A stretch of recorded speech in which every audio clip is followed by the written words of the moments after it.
Alors, si vous voulez faire une enquête de harcèlement moral pour un CHSCT, euh, il me semble qu'il y a trois choses essentielles. Et la première, c'est de vous rappeler que vous êtes un CHSCT, justement. Donc, particulièrement, de vous rappeler que vous n'êtes ni des délégués du personnel, ni l'employeur, ni, a fortiori, l'inspecteur du travail.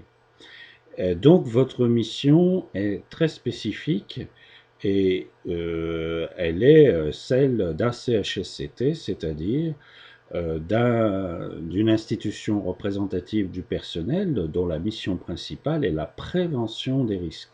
Donc vous n'enquêtez pas pour trouver le coupable, vous n'enquêtez pas pour déterminer les responsabilités, vous enquêtez pour la prévention. Si possible, cette prévention doit être primaire, c'est-à-dire doit empêcher le risque de se manifester de nouveau.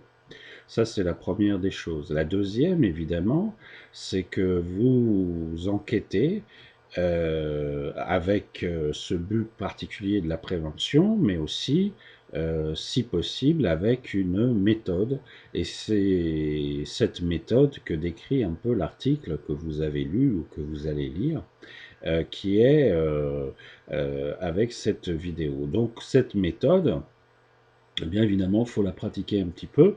Elle n'a rien d'extraordinaire, elle est déjà basée sur quelque chose que vous connaissez sans doute, parce que vous l'avez peut-être vu dans votre stage de base initial pour les CHSCT, à savoir la méthode de l'arbre des causes, donc tout simplement aménagée, si je peux dire, à l'aune de ce risque psychosocial particulier qu'on constitue le harcèlement moral.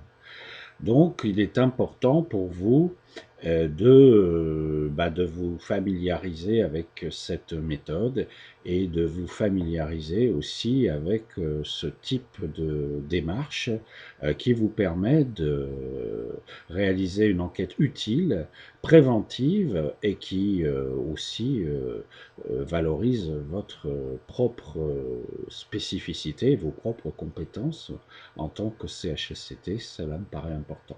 Alors, bien sûr, je vous souhaite une bonne lecture et puis adressez-vous à nous si vous souhaitez aller plus loin pour une éventuelle formation d'une journée, par exemple, pour vous approprier cette méthodologie. Merci de votre attention.